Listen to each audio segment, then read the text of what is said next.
चलो बच्चों, चलिए प्रश्न को देखते हैं। प्रश्न दिया है, एक मनुष्य काफी लंबे समय तक भूखा रहता है, इसके मूत्र में असामान्य मात्रा पाई जाएगी। वसा की, अमीनो अम्ल की, ग्लूकोज की, कीटोन्स की। इस प्रश्न की मुख्य अवधारणा को समझते हैं। मुख्य अवधारणा, तो मुख्य अवधारणा जो है, मूत्र में असामान्यता।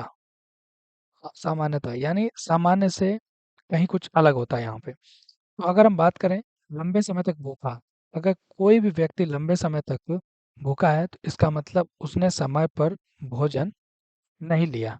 अगर बात करें भोजन के घटक के बारे में तो हम सामान्यतः क्या लेते हैं? सामान्यतः उसमें हम ग्लूकोज यानी शर्करा के रूप में ग्लूकोज लेते हैं। उसके बाद प्रोटीन जो अमीनो अम्ल से संबंधित है, उसके साथ ही साथ वसा इत्यादि लेते हैं। और लंबे अवधि तक भूखे रहने पर ये जो घटक थे भोजन के, ये शरीर के अंदर नहीं जाते हैं।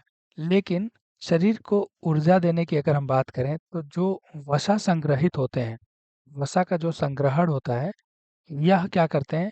ऊर्जा देते हैं। यानी इसके द्वारा ही ऊर्जा मिलता है। हम जानते हैं जो फैटी एसिड होता है या वसीय अम्ल जो होते हैं, फैटी अम्ल या वसीय अम्ल जो होते हैं, इनका ऑक्सीकरण होता है।